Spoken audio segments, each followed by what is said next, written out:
My people of the world, and especially my fellow Africans, please sit and listen carefully. Because today, Truth Echoes TV presents something many have tried to bury. Something some have tried to erase from memory and make it seem like it never happened. Today, we speak not for comfort, not for applause, but for truth.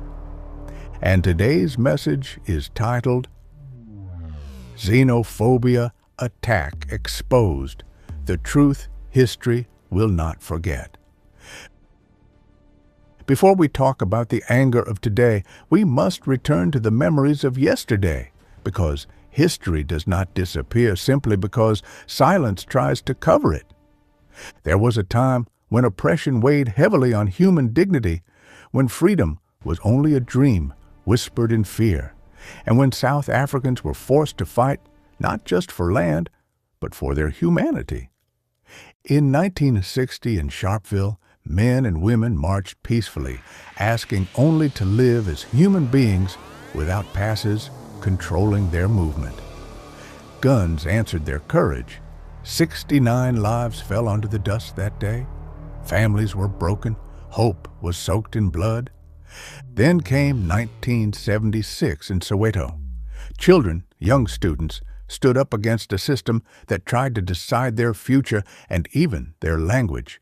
They carried stones. The state carried bullets. Hundreds died before they could even become adults. Many fled across borders. Many were imprisoned. Many disappeared into exile. Homes were abandoned. Dignity stripped away behind prison walls like those of Robben Island.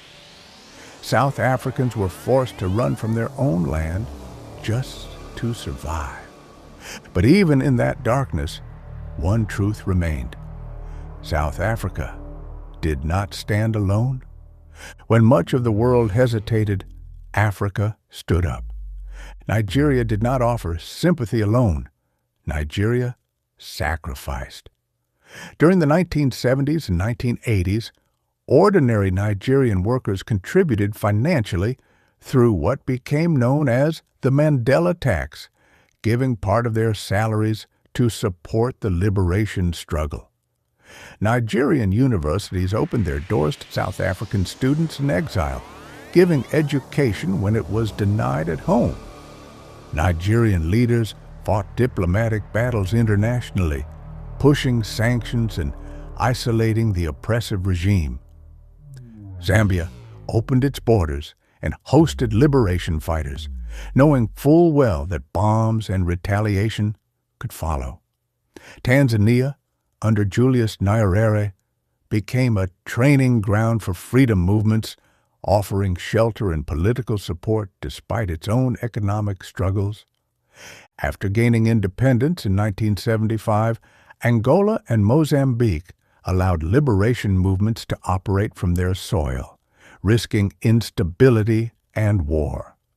Botswana and Zimbabwe sheltered refugees, families escaping violence, sharing limited resources because they believed African freedom belonged to all Africans. Africa paid a price. Economies suffered, lives were lost, nations carried risks that were not even their own. They stood because South Africa was family, and now we must ask an honest question. Where did that spirit go?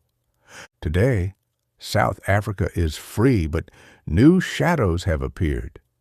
The same borders that once offered safety to South Africans fleeing oppression now sometimes bring fear to fellow Africans entering in peace. Xenophobic attacks erupt like sudden storms. In 2008, widespread attacks swept Gauteng, KwaZulu-Natal, and other provinces, leaving dozens dead and hundreds injured. Shops were torched, homes ransacked, and families fled in terror. In 2015, more violence erupted in Durban and Johannesburg, targeting foreign-owned businesses with brutal force. Then again, in 2019, attacks flared in Gauteng, spreading to Limpopo, Northwest, and other provinces, leaving communities traumatized and people killed. Nigerians in particular often carry the heaviest burden, labeled, blamed, and attacked during waves of violence that leave lives shattered and communities terrified. Families mourn while accountability often feels distant. Pain lingers without closure. Imagine walking down a street, working hard to build a future, only to be stopped repeatedly because of where you come from. Papers demanded, questions asked with suspicion, dignity slowly eroded through constant profiling. Many migrants describe encounters that leave them feeling criminalized simply for existing. The psychological weight is real. Anxiety grows. Sleep disappears. Parents worry not only about survival, but about acceptance. Children grow up sensing they are unwanted in a place they call home. In some communities, young minds grow up hearing that foreigners are the reason for unemployment, crime, or hardship. Narratives pass from generation to generation until the word foreigner becomes almost synonymous with Nigerian, regardless of individual character or contribution. But crime does not carry nationality. Crime has no passport. Across the world, people from many countries commit crimes, locals and foreigners alike. Yet public blame often becomes selective, simplifying complex social problems while deeper issues remain unresolved. So difficult questions must be asked. How many families who lost loved ones during xenophobic violence received compensation to rebuild their lives? How many perpetrators faced full prosecution? How many grieving families received justice equal to their loss? These are not accusations. They are questions born from pain and from the desire for accountability. The human cost is undeniable. Families live behind locked doors, fearing sudden violence. Children feel isolated in classrooms. Migrants contribute businesses, skills, and labor to the economy while struggling with rejection that cuts deeply into human dignity. The mental toll is heavy. Constant hostility creates fear, depression, and silent suffering. Many love the country they live in, yet quietly wonder if that love is returned. South Africa's freedom was not built by one nation alone. It was forged through African unity, shared sacrifice, shared struggle, shared hope.